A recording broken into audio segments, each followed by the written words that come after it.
Welcome to EPG Pathshala. I'm Dr. Shivantika Sharad from Vivekanand College, University of Delhi, and I teach applied psychology there. In this module, we'll be discussing the foundations of criminology, hence the title, Introduction to Criminology. To grasp this module better, you would require a basic understanding of behavioral sciences as well as crime. In order to understand these things, the module has certain objectives. We will aim to understand, with the help of this module, the historical inception of the field of criminology as a science as well as a social science. We would also study the various approaches to criminology, the different types of crime, victimization, measurement of crime rates, as well as the scope of this particular field, that is criminology.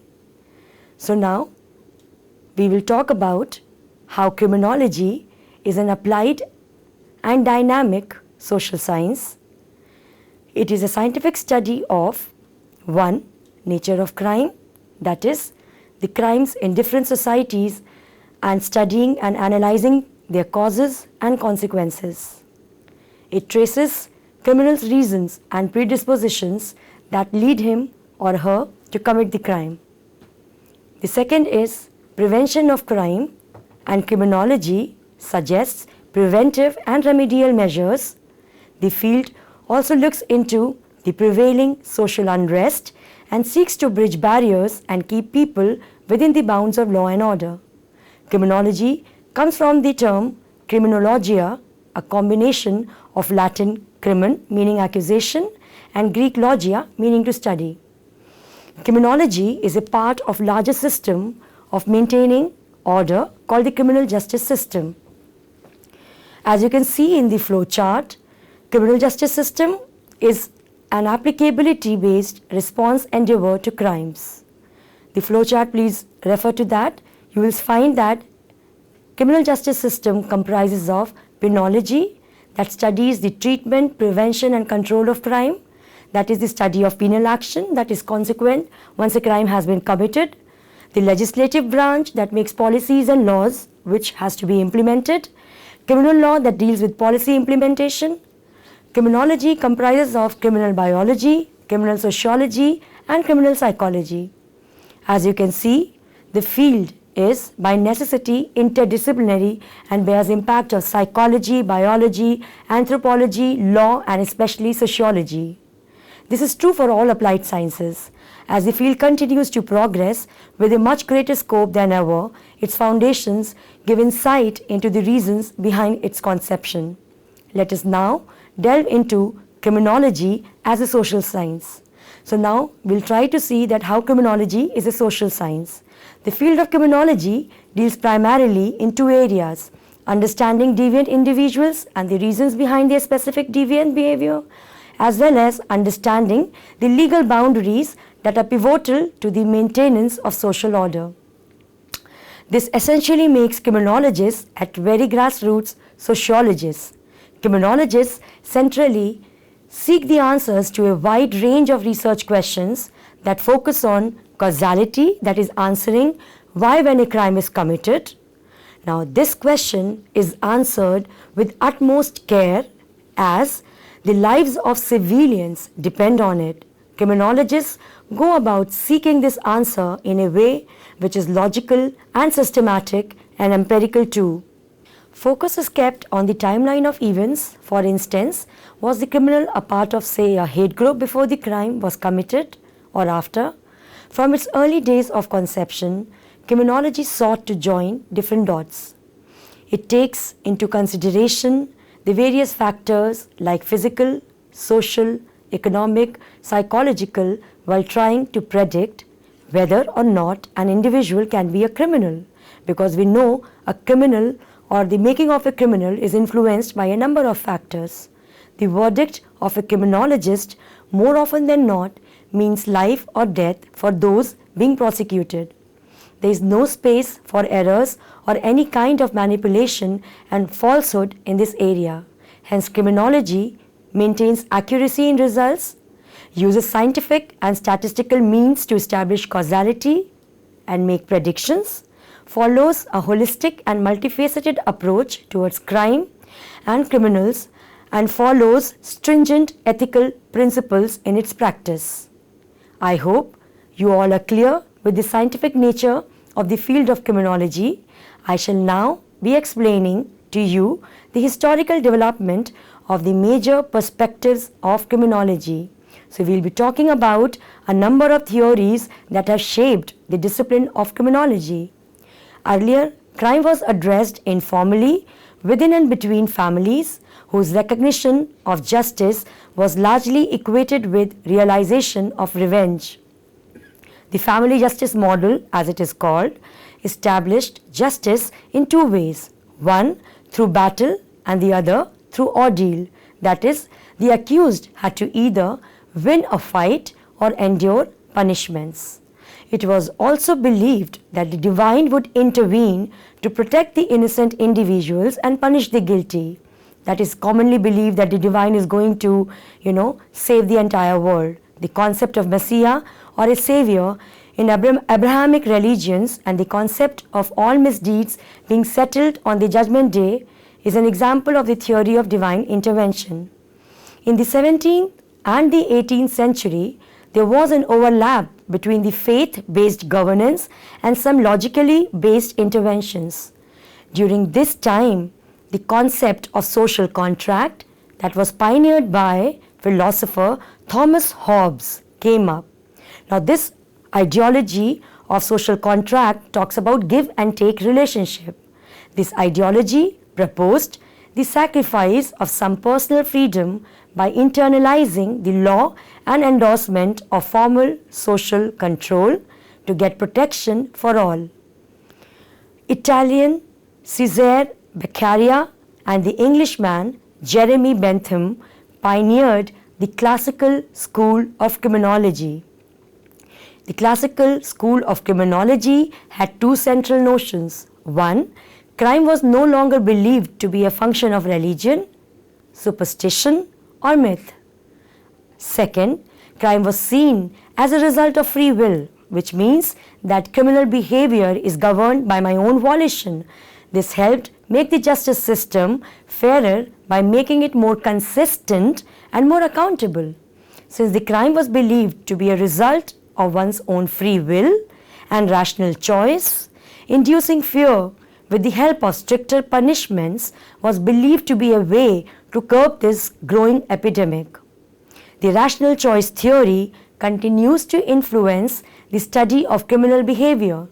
The school of determinism believes that human behavior is caused by factors specific and internal to the individual, such as the biological and psychological traits. So from the classical school, we move to the deterministic school, and the most famous illustration of this school of thought is Cesare Lombroso's criminal type, illustrated in his influential work Criminal Man, published in 1863. His work suggests that some people, such as convicted murderer and notorious contract killer, are simply born criminals.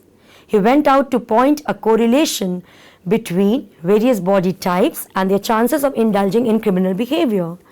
With time, determinism began encompassing the environmental and community criminogenic influences, and this paved the way for another school of thought, that is the positivist school of criminology, to emerge. European criminologists had moved in the direction of viewing crime as a consequence of multiple variables in the 19th century. So this was positivistic view that stressed on the identification of patterns and consistencies in observable facts. A big push came from American Chicago school studies, which demonstrated that crime is largely a function of ecology, in particular social disorganization that characterizes much of urban life. It also gave importance to economic disadvantage, community cohesion, collective efficacy, and social stability instead of only being attentive to the traits that Lombroso was looking into in the deterministic school of thought. As opposed to the classical school, this school of positivism shows how crime is a manifestation of external factors and the factors that are external to the individual and often beyond the control of individuals. Then came the clinical school of thought, which emphasizes the emotional states of a criminal. This makes the theory's central contribution in the sphere of meting out appropriate punishment to the criminal. The theory helps modern criminologists understand where the offender is emotionally placed and thereby give punishment which appropriately reduces recriminalization. Next is the modern criminology, that is the school of criminology as it exists today, and this school distances itself from the older school of thought by breaking the barriers of typecasting people as criminals or non-criminals. As you have seen, all the prior schools of thought that we have just discussed are consumed with categorizing what a criminal is and what factors contribute to criminality. However, there is no place to discuss such cases where all these causal and predisposing factors of crime might be present, but criminality is not present. This school is more humane in orientation because it takes into consideration the individuality of the criminal while at the same time acknowledging the growing resentment of individuals on the lower rungs on the ladder of society. The increasing feeling of being treated unfairly drives people to be criminals. The modern school of thought also acknowledges the criminal as a victim, and that is a very important stand to take. That is, a victim of social injustice.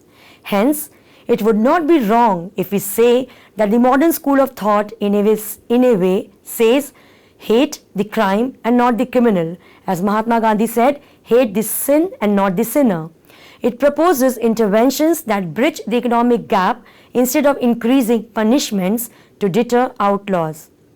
Now, in the next section, we'll be dealing with the different types of crime. As you know, with increasing population, urbanization, societal changes, and technological advancements have come a greater diversity of crimes. A plethora of crimes plague our society, and we shall discuss some of these now. We begin with child abuse. That is, you all know that the early childhood years are the stepping stones for an individual's personality, mental and emotional stability, and ability to adjust. These are formative years in the development of a person. However, many times a child is harmed physically and psychologically through harsh physical or verbal behavior or negligent physical or verbal behavior. This abuse can also be in an indirect form by exposing children to drugs and alcohol.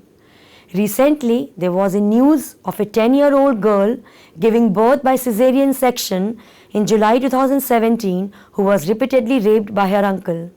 There are a number of instances of child abuse that have come up in recent times, but they are hardest crimes to report about because of a variety of reasons. Now, these reasons could be because of the shame that is associated with reporting the crimes that has been committed.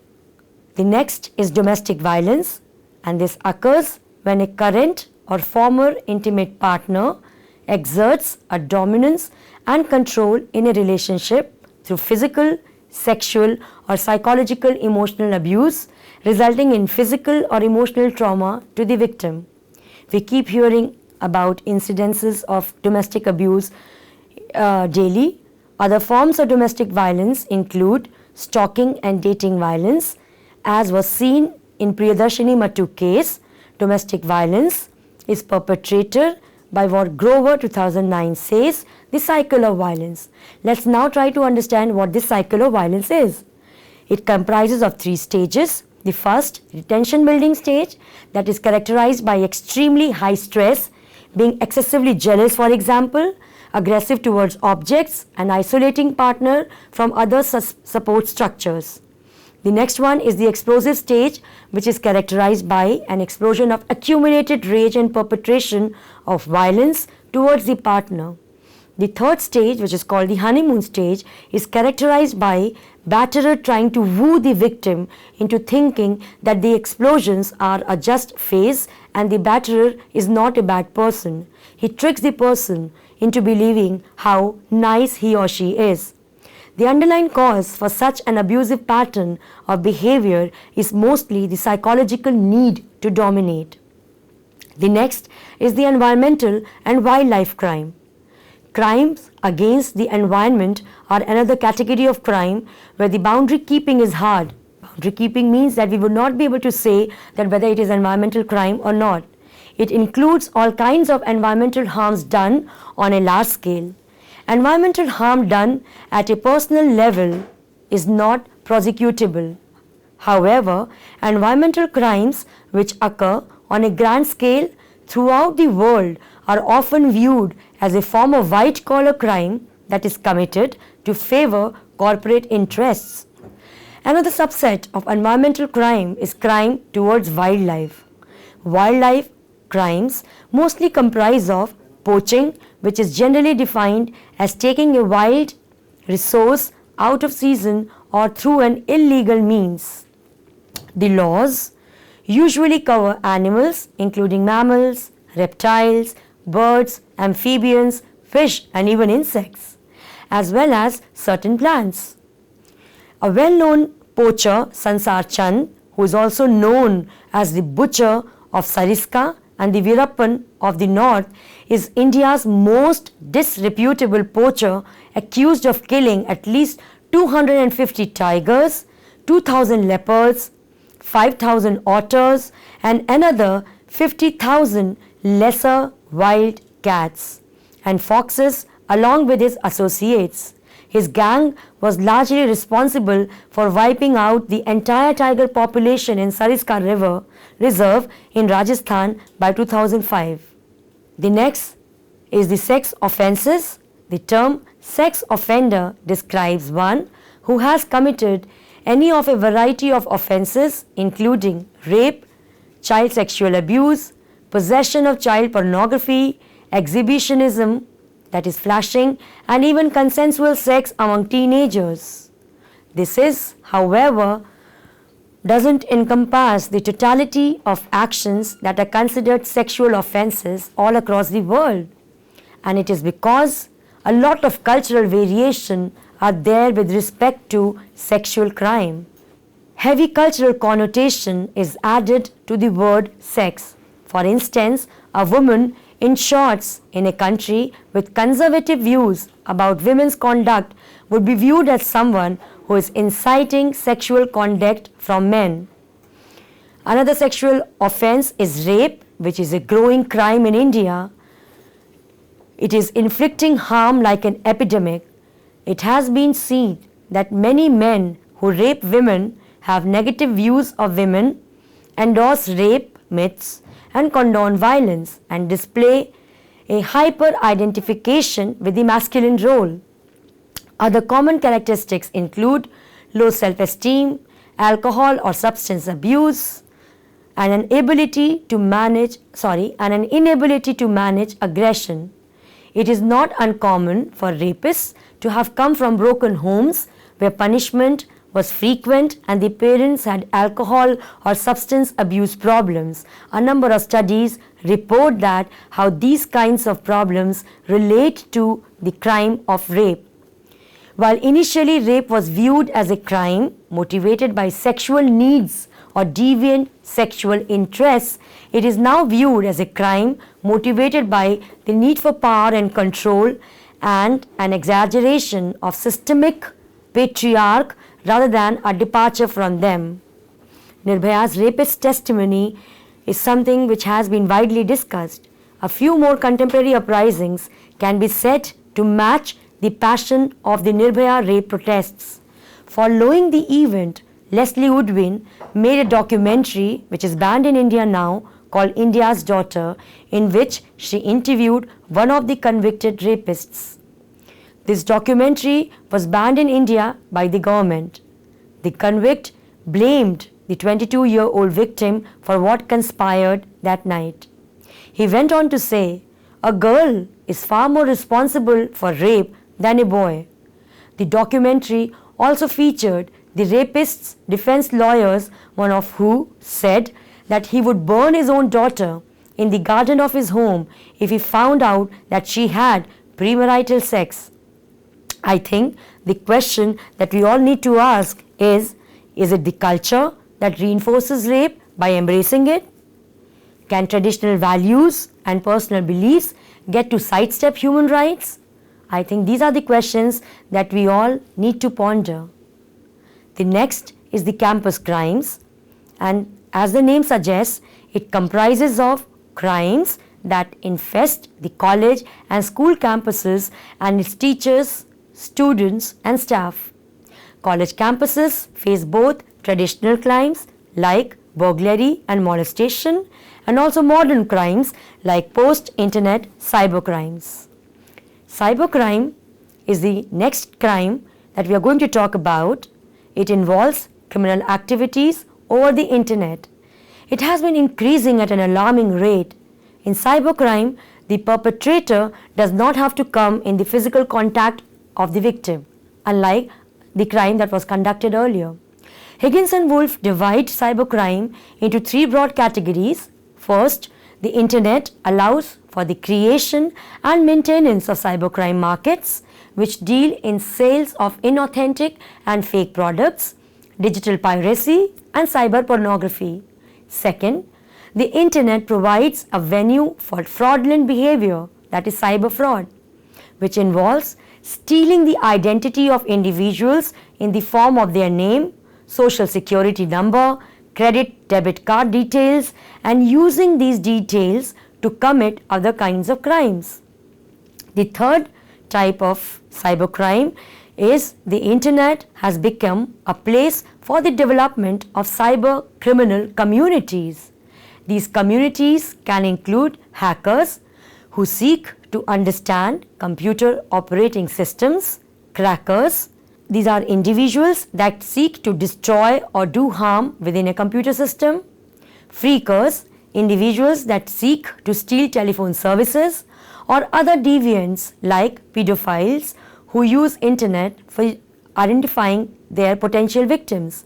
Some examples of cybercrimes are phishing, where an identity criminal goes online and poses as a corporation, for instance, poses as SBI or Amazon or eBay. The next one is pharming, that is, when a hacker redirects an individual from a legitimate site to a fraudulent site without even the knowledge of the user. Another way to lure people on the internet is to raise a false alarm about a virus.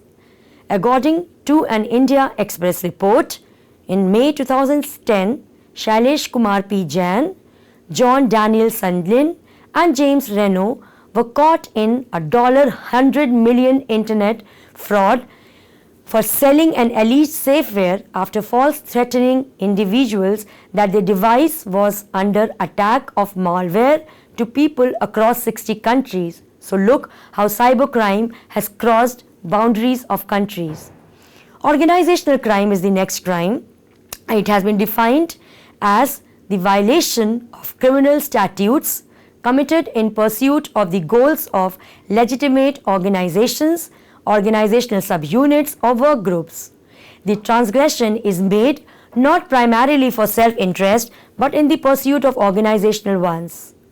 This kind of crime usually results in heavy financial, physical and emotional toll being exacted from its victims. It is mostly caused due to performance pressures and heightened competition in the corporate world. Corporate crime is a subtype of organizational crime that occurs in profit-seeking organizations. India's largest corporate scam, the Satyam's financial scam perpetrated by Raju and Company, that is the Satyam's top management, in which they simply cooked the company's books by overstating its revenues, profit margins and profits for every single quarter for a period of 5 years, quite a long time, from 2003 to 2008. This includes deals with fictitious clients and generation of 7,000 fake invoices. Apart from corporate crime, there are crimes related to robbery and theft. Robbery is using of fear or force or threat or violence to take personal property belonging to another. Burglary involves breaking in and entering into another's property unlawfully with an intent to commit crime. So in burglary, breaking in is involved. Theft is defined as the unlawful taking, carrying, leading or riding away of property from the possession of another with the intent of depriving the other of it. According to the National Crime Records Bureau report in 2015, the cases registered in India under robbery have an increase of 115%, and cases registered under theft show an increase of 61.44% in a span of 10 years, that is 2005 to 2014. I hope you are clear with the types of crime. Let us now familiarize ourselves with respect to the victims of crime. So in this section, we'll talk about victims and victimization. Victims of crime are people who are exploited by the perpetrator of crime. This exploitation doesn't just result in the loss of the entity that the criminal acquired. For example, you lose your purse, but it also induces fear, anxiety, emotional instability, and constant apprehension of becoming a target of crime again. One consequence of being a victim that has been highlighted by the mainstream media lately is something which is called post-traumatic stress disorder, PTSD, as it is commonly known. Patients of PTSD can be directly or indirectly exposed to disturbing stimuli, which results in an array of symptoms.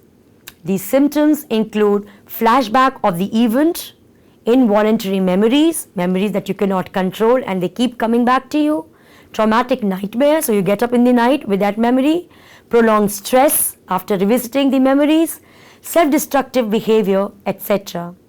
What becomes exceedingly clear is that for the victim, the effects of the crime continue for far longer than the crime itself. So victimization goes on for a long time.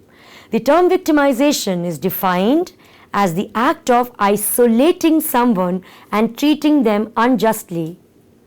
This makes victimization not just a result of being a victim of the crime, but also a result of being subject to public disavowal and apathy. Victims experience victimization not just at the hands of the criminal, but also at the hands of the public and at times at the hands of the police. The most common example of victimization from the public is seen in the case of rape victims. The public deems itself fit to scrutinize the case, question the credibility of the victim, and resort to victim shaming.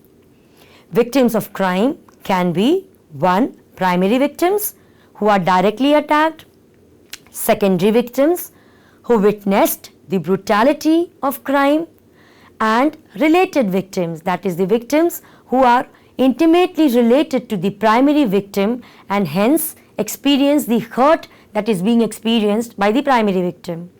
Another aspect to victims of crimes is illustrated in the phrase society as a victim of crime. This perspective implies that when a crime is committed, the entire society is engulfed in its defilement. The Nirbhaya rape case, for example, caused mass outrage because the masses were traumatized by the brutality of the act. Victim shaming is also important to be understood. It is another brutal aspect of being a victim, that is, being shamed by the public for it. Victim shaming is a common practice all throughout the world and plagues minorities in a much more evident way.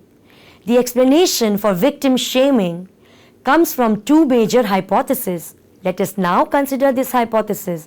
One is the just world hypothesis, which means that the world is a fair and just place, and if anyone or any incident challenges this belief, they lash out in the direction of the disapprover. So if you don't believe in just world, you are somehow targeted. Another is the invulnerability theory that states when crimes are committed and reported, the public feels vulnerable to being victim themselves. This thought is disorienting, and so they try to shift the blame upon the victim and gain a false sense of invulnerability to being a victim, as if they are not vulnerable to being a victim if they blame the individual for the crime. For example, Ain't No Cinderella was a public outrage on social media in which women posted pictures of themselves out at midnight with the hashtag Ain't No Cinderella, expressing their right to be safe and not shamed after being attacked. This protest was preceded by a politician's shameful statement that girls should not be out at 12 in the night in response to the harassment of a 29-year-old woman who was driving home at night in her car by the son of another politician. Victim compensation is another aspect that criminology seeks to understand. In India, victim compensation is looked after by Section 357 of the Indian Penal Code. This section demands the perpetrator, primary perpetrator as well as the abettor of primary perpetrator to pay compensation for the crime that has been committed, including loss of life. The next thing that is extremely important to be considered is measurement of crime rates. Crime measurement is an essential component of criminology. It enables the common man to demand accountability from justice system and also helps in spreading awareness about the risks that plague the public. Measurement of crime is broadly carried out by referring to three sources. 1. Official reports that is released by the government based on the cases registered by the police force. 2. Victim surveys that is given by victims of crimes based on their personal experience of being victims. Self-reports that is given by the criminals based on their personal experience of committing crime. In India, the National Crime Records Bureau releases an exhaustive list of crime statistics and provides a comparative analysis with the previous year's crime records too. The problem with government statistics is that they only report recorded crimes. In India, the issue of underreporting of crime is huge, particularly crimes related to sexual and domestic abuse, as they lead to a lot of victim shaming. The last part of the module deals with the scope of criminology. As we all know, criminology is a young discipline and has tremendous scope. It can be applied to prosecution and defense of both criminal and civil matters before the courts. Application of criminology also entails criminal profiling, which is typecasting a criminal's behavioral patterns in order to solve a crime, as well as interviews with people involved in crime, for example, victims, witnesses, accused. Analysis of crime foreseeability, which is to predict future crimes by analyzing prior crimes at a location, and providing security standards of care to community. Criminology knowledge is applied in all kinds of criminal investigation, police and prison management, legal practice, sociological work and social work. Criminology also has the moral responsibility of spreading awareness amongst the common man. In doing so, it educates people and points out the folly of superstitious and prejudiced beliefs. Criminals are often treated with a lot of disdain and disrespect, and criminology's future should broaden the horizons not just for a safer and just society, but also for a more respectful solution to the problem of such criminal outliers. So, in summary, we can say that the field of criminology is a vast component of the criminal justice system. it bears the burden of establishing the true cause of the crime that has been committed. By its very nature, it also contributes to policy formation and prevention and control of crime rates.